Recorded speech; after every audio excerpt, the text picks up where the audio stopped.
Kembali ke bisnis adalah sains. Bisnis itu matematis dan harus bisa dihitung sebagai ilmu pasti. Kalau mereka berbisnis hanya berdasar perkiraan, feeling, coba-coba, bukan salah, namun peluang Anda kecil untuk makmur cepat dan kerja Anda sangat berat. Kita ini mau cari uang kan, bukan kerjaan yang kita cari. Setuju? Maka mencari uang dengan berbisnis harus mengerti dasar matematis perhitungannya. Kita mulai dengan pengandaian. Kita ambil Traveloka sebagai contoh pertama. Rumus nominator dibagi denominator harus plus atau positif, alias harus lebih besar nominal yang atas daripada pembagi yang bawahnya. Nominator dalam Traveloka adalah jumlah hotelnya. Kalau jumlah hotelnya banyak, maka traveler atau para denominator akan senang. Namun nominator sebelum masuk melihat dulu banyakkah denominatornya, karena denominator itu pasar. Dari mana mulainya? Ambil pasar tanpa nominator, pasarnya hilang. Ambil nominator tanpa pasar, ya rugi bandar. Mana yang harus duluan? Sekali lagi, dalam perhitungan matematis, maka nominator harus lebih besar dan selalu positif. Itu kunci bisnis.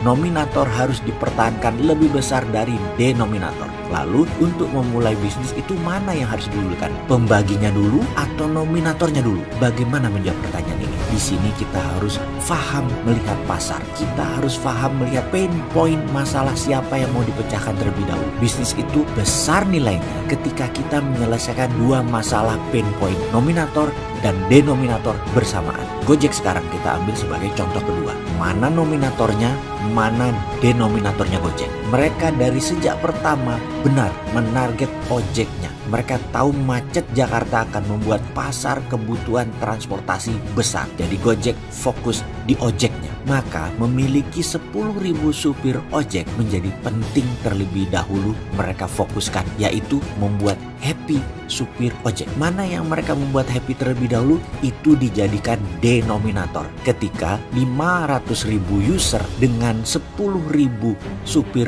ojek, maka supir ojek panen.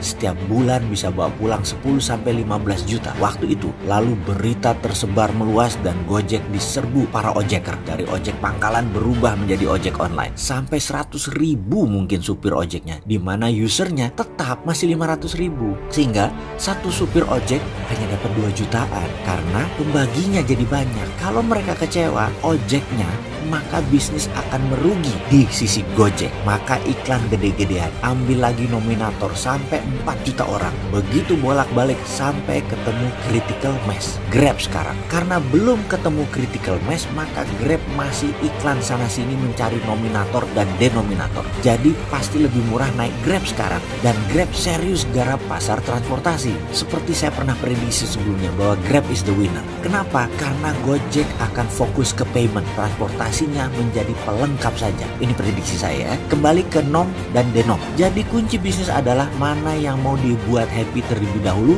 jadikan denominator, dijadikan pembagi. Traveloka ingin menyenangkan traveler, jadi traveler jadi denominator.